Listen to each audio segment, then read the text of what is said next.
Hello বন্ধুরা, আসসালামু আলাইকুম। কেমন আছো তোমরা সবাই? আলহামদুলিল্লাহ আমি ভালো আছি আমার পরিবারের সবাইকে নিয়ে। তো শুরু করছি আরও একটি সকাল নিয়ে তোমাদের সাথে। তো আজকের ভিডিওতে থাকছে শীতকালীন সবজি কিভাবে 6 মাস থেকে 1 বছর রেখে টাটকা স্বাদে খাওয়া যায় সেই প্রসেস। তো দেখতে থাকো আমার ভিডিওটি, যদি ভালো লাগে একটা লাইক দিয়ে দিও। তো সকাল সকাল ঘুম থেকে উঠে সবাই ঘুমিয়ে আছে, আমি ঘরটা ঝাড় দিয়ে একটু মুছে নিচ্ছি। তো রুমটা আমার মোছা প্রায় শেষ হয়ে গিয়েছে। তো আমি এখন এগুলোকে রেখে দেব। তো আমি সকালে আমার আমল আখলাক শেষ করে এগুলোতে হাত দিয়েছি, ঘরের কাজে হাত দিই সব সময়। তো আপনারা আমার জন্য দোয়া করবেন, আমি যেন চালিয়ে যেতে পারি, আমার পাশে থাকবেন। তো আমি ফ্রিজ থেকে মাছটা ভিজিয়ে দিয়েছি দুপুরে রান্নার জন্য। এখানে কড়াইয়ের মধ্যে দেখতে পাচ্ছেন একটা কাঁচামরিচ ভাজা হচ্ছে। তো এগুলো হচ্ছে আমি ফ্রিজে রাখবো, সেজন্য বেছে পানি জড়িয়ে নিয়েছি ধুয়ে। তারপরে এগুলোকে তেলে ভেজে নিয়েছি, দেখছেন কত সুন্দর কালারটা চকচক করছে। তো এই কালারটা অটুট থাকবে, কাঁচা গন্ধ আসবে না, পচা পচা লাগবে না ফ্রিজ থেকে নামালে। তো সেজন্য এটা করেছি, এটা বক্স করে রেখে দেব। তো এই দিকে আবরার ত্রিং ভিরিং করছে, সে ঘুম থেকে উঠে গিয়েছিল। আমি ওকে এখানে জুতো পরিয়ে দিয়েছি, অনেক ঠান্ডা টাইস।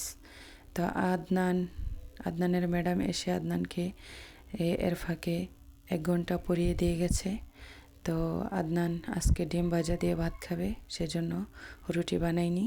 আজকে আমরা ডিম ভাজা দিয়ে সকালের নাস্তা করব। তো আমরা এই করছি সকালের ব্রেকফাস্ট। তো এই যে আবরারের ওষুধগুলো, আবরার একটু অসুস্থ বলতে ওর ঠান্ডা লেগেছে আর গ্যাসের জন্য একটা সিরাপ, এই আর কি। তো এইগুলো সামথিং বাসায় থাকেই, বেবি থাকলে ওষুধের ফার্মেসি থাকেই বাসায়।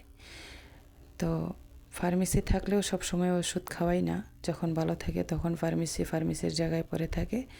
আর ওষুধ আমি অনেক চেষ্টা করি ওষুধ কম খাওয়ানোর জন্য। তো যাই হোক, চলে আসলাম আবার আমার সেই রান্নাঘর কিচেন রুমে। তো আমি এখানে এত বড় একটা বাঁধাকপি নিয়ে বসেছি, এটাকে ছোট ছোট করে কুচি করে নিচ্ছি। এটাকে আমি হালকা ভাবে সিদ্ধ করে নেব। তো এই যে আমার এটা কাটা শেষ হয়ে গিয়েছে, আমি এগুলো রাখবো। এই জন্য এটা গতকালকে এনেছে, এটা গড়াগড়ি খাচ্ছিল। তো তাই এটাকে আমি সুনিবিড় পরিচর্যা দিয়ে সুন্দর করে গুছিয়ে রেখে দেব। তা আমার আপু, মেজো আপু, ওনার ফসলের মাঠ থেকে অনেকগুলো সবজি নিয়ে এসেছে, তো সেগুলো নষ্ট হয়ে যাবে। তো এটাকে এটারভাবে রেখে দিয়ে ওইগুলোকে আগে শেষ করব। তো সেখানে হচ্ছে সরিষা শাক, কয়াস, তারপরে ওর জমিন, আমার আপুর নিজের জমির ক্ষীরা, তারপরে হচ্ছে গাছের পেস্তা, আলু, এই আরও অনেক কিছু। তো যাই হোক, সেটা বাদ, এখন যেটা করছি সেটাতে মন দেওয়া হোক। তো এখানে আমি এরকম পরিমাণে নিচ্ছি যেটা আমার একবারে হবে, একদিনে চলে যাবে, একদিন আমি রান্না করতে পারবো, সেই পরিমাণে নিচ্ছি। তো এটা প্রয়োজন হলে আমি রান্না করব, আর সবজি হিসেবে ভাজা করব, আর যদি প্রয়োজন না হয় তাহলে পকোড়া বানিয়ে খেতে পারবো। তো তাই রেখে দিলাম, এটাকে পচিয়ে না ফেলে দিয়ে, অপচয় না করে। তো এটাকে আমি ফ্রিজে রেখে দিয়েছি অলরেডি। তা আমার আবার এখন কিচেন রুমে চলে আসলাম, এখন দুপুরে রান্নার আয়োজন চলবে। তো আজকে রান্নার আয়োজনে আমি আরেকটা জিনিস নিয়ে নিয়েছি এখানে, এটা হচ্ছে গাজর। তো এই গাজরটা হচ্ছে 1 সপ্তাহ হয়ে গিয়েছে গাজরটা বাসায় এসেছে। তো একটু এদিক সেদিকে ছোটাছুটির কারণে আর গাজরটাকে খাওয়াও হয়নি তেমন। তো এদিকে আমি রান্না করতেছি। তো আমি টক রান্না হয়ে গেছে, ভাত রান্না হয়ে গেছে। তো এখন আমি সিম দিয়ে আলু দিয়ে মাছ রান্না করব, সেটাকেই কষিয়ে দিয়েছি চুলায়। তো এখন আমি এই মাছটাকে ভাজা করে নিয়েছিলাম আগেই। তো তরকারিটাকে কষিয়ে নিচ্ছি। তো তরকারিটাকে আমার এখন কষানো প্রায় শেষ, একটু ঝোল দিয়ে আমি এটাকে ঢেকে দেব। তো এই যে আমার তরকারিতে কষানো শেষ হয়ে গেছে, ঝোলটা দিয়ে মাছটা দিয়ে দিয়েছি। তো আমি ফোটানো পানি দিয়েছি, তাই অলরেডি তরকারিটা বলক এসে গেছে। তো এখন ধনে পাতাটা দিয়ে দেব। ধনে পাতাটা দিয়ে একটু ঢাকনা দিয়ে রাখবো। বাস আমার তরকারিটা রান্না হয়ে গিয়েছে। তো ওইদিকে আমি গাজরটাকে সাইজ করে রেখে দিয়েছি। এক সপ্তাহ না, সরি, মনে হয় আর একটু বেশি হয়েছিল। গাজরটার অনেক ফ্রেশ টাটকা গাজরটাই এনেছিল। তো এটাকে আমি সুন্দর করে সাইজ করে নিয়েছি। এখন এটাকে অলরেডি অনেকগুলো সুলে নিয়েছি। আমি এদিকে রান্নাও করেছি, ওইদিকে ওটাকেও সিলে নিয়েছি। তো বাঁধাকপিটাকেও সাইজ করে নিলাম। তো এখানে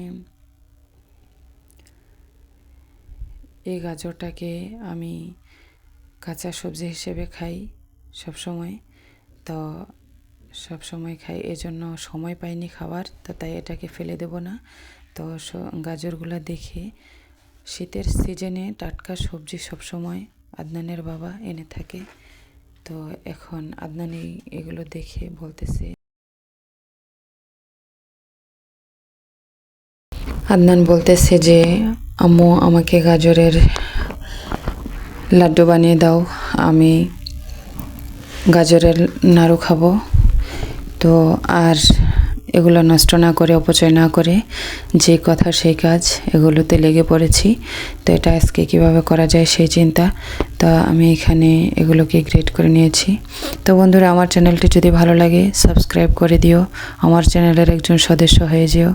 তো আমার এই ফাঁকে গাজরের হালুয়াটা করা শেষ হয়ে গিয়েছে। তো আমি এখন এটাকে নাড়ু সাইজে করে নেব, ছোট ছোট করে। তো এটাকে কে কীভাবে গাজরের হালুয়াটা বানাও আমি জানি না।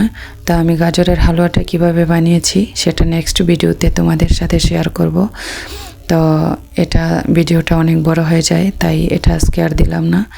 তো এটা আজকে এ পর্যন্তই আমার ভিডিও। তো তোমরা দেখো যে কিভাবে আমি গাজরের যে নাড়ু বানিয়েছি সেটার পরিবেশনটা কিভাবে করছি। তো এখানে আমার নাড়ুগুলো বানানো হয়ে গিয়েছে। আমি এখানে বাদাম তো দিয়েছি, গুঁড়া দুধও দিয়েছি, ঘিয়েতে গাজরটা ভেজে নিয়েছি, তারপরে কিছু গরম মশলা দিয়েছি। তো সব রকমের মশলা দেওয়া যাবে না, তো দুর্গন্ধ হতে পারে। তো সুগন্ধ যেন আসে সে ব্যবস্থা করতে হবে। তো আচ্ছা, যদি তোমরা আমার এই হালুয়াটা বানানো দেখতে চাও তাহলে আমার ভিডিওটি দেখতে সাবস্ক্রাইব করে থাকো, সব ভিডিও দেখলে পেয়ে যাবে কোনো না কোনো ভিডিওতে। তো এখানে আমি এই বাদামে আর একটু মাখিয়ে নেব, গুঁড়া দুধে মাখিয়ে নেব, তো পরিবেশনটা সুন্দর হবে।